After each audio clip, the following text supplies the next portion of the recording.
Hey guys, welcome back to the Mopar Garage. Welcome back to our 1986 Carroll Shelby Daytona Turbo Z project. I've lived with the car for a couple days. I've discovered a few new things about it. The first being the fuel gauge does work. I put a little fuel in it and the gauge came up, so that's good. Second, while I was putting fuel in it, I let it idle for a while. It's the longest I've ran the car. When you first start it up, has a little hesitation, which I noticed when I bought it. It runs a little bit rough for a second, and then it runs pretty good. But then when you let it run for more than a minute or two, it starts to put out quite a bit of smoke out the exhaust. It's oil smoke. And then once it warms up, the smoke goes away. So to me, that probably signifies a turbo. So that'll need to be either replaced or rebuilt. Not a huge deal to me because I was kind of on the fence of doing the turbo anyway, having it, at least inspected / rebuilt or whatever. So not a huge deal. We kind of planned on that one. The next thing, our buddy Brian from Project Time Garage did get back to me about the overboosting issue. His issue ended up being vacuum lines, which makes a lot of sense to me because my overboost is pretty intermittent. Sometimes it'll boost up to 7 PSI, which is exactly where it's supposed to be. Sometimes it'll blow right up to 14, max the gauge right out. So we don't want to be putting a head gasket in this thing, so I do want to address that. The vacuum lines are pretty old, pretty crusty on this thing, so that makes total sense that we have a vacuum leak somewhere which is not allowing that wastegate solenoid to operate. And lastly, the idle is inconsistent. When you first start the vehicle, it kind of stumbles, and it runs really good, and then it'll kind of idle up to, I would guess 2,000 RPM, 2,500 RPM. I don't have a tach, so I don't know. And then it'll go back down, and then it'll idle back up, and so that broken vacuum line that I found under the hood, I'm sure there's plenty of those, so I'm going to guess it's a vacuum issue that's causing it to run rough. So today, we're going to see about tackling those vacuum lines and at least start the process of, replacing all of them. So, let's get under the hood. All right, under the hood, on the left-hand side, we have these 4 solenoids. This guy here is to our barometric pressure sensor, which goes in behind the firewall. This guy here is our wastegate solenoid.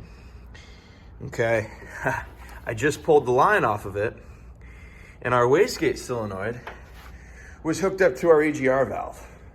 So there's problem number 1. This is our EGR solenoid here, and this guy's got this broken vacuum line, which is super brittle. I mean, you could just break it. This guy here goes to our purge valve for our evap system down in here. So makes total sense, right? Our EGR valve, it's not hooked up to anything, right? The line over here, which I thought might have been climate control or something, actually goes to our wastegate, right? So wastegate's going to nothing. Okay, here's our wastegate back in here. EGR valve is in here. Okay, this transducer and then the valve itself. This guy, right, the vacuum connection right here, which is this guy, actually went from the EGR valve to the wastegate solenoid.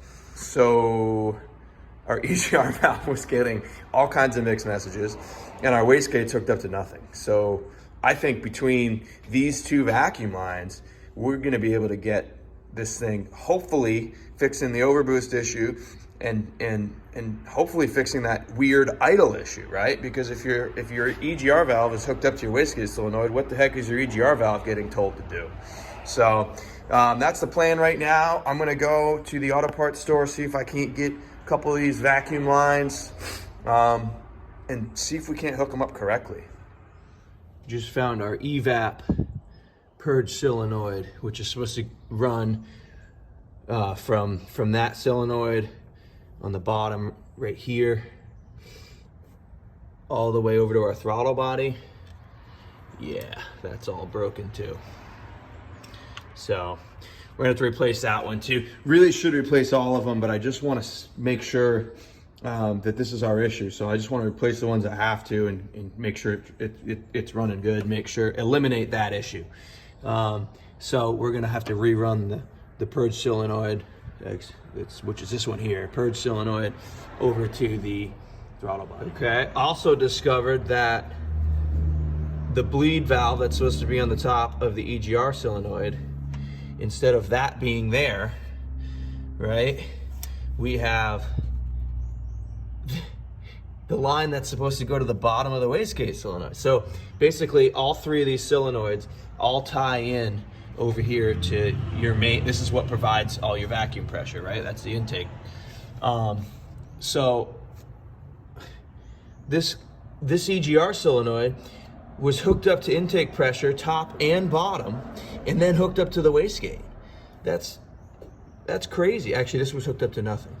And then the EGR was hooked up to the wastegate. But I was wondering why we don't have this guy, our wastegate solenoid, hooked up to our main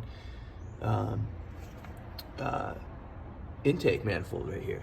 So this guy needs to go, hopefully I don't break it, needs to go on the bottom of our wastegate solenoid.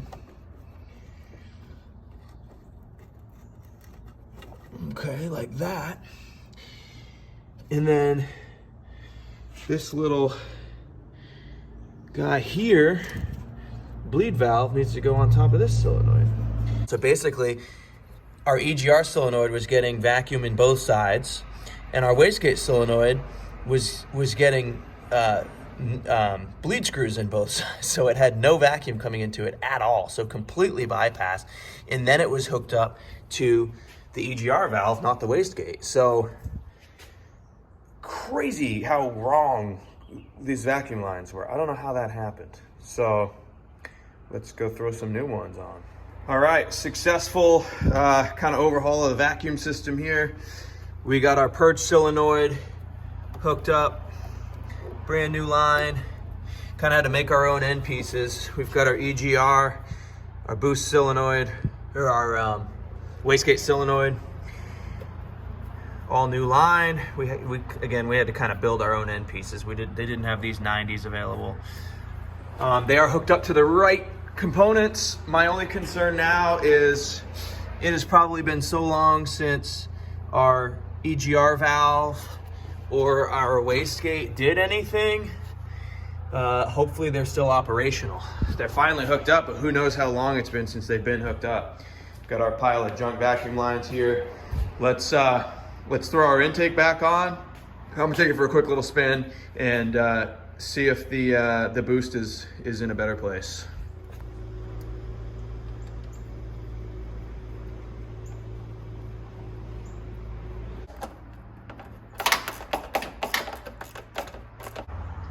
Alrighty, let's take her out for a short spin.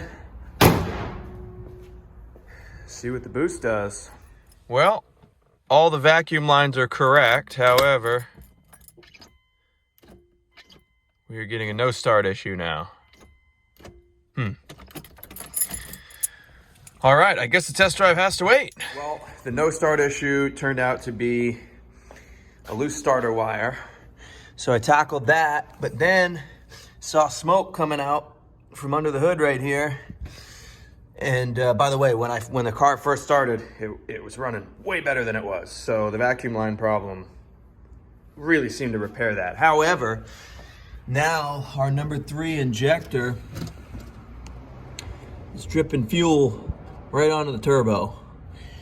So that is a fire waiting to happen. There's our injector right there.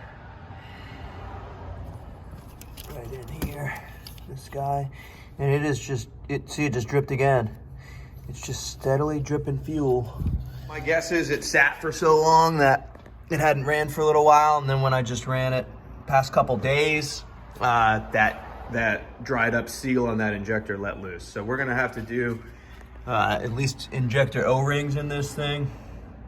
But we're gonna save that for another video.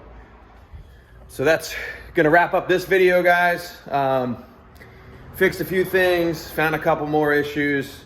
Good news is the vacuum lines, I don't know about the boost issue yet, but I'm very confident that the boost issue will be repaired, because the idle issue, the idle's so much better.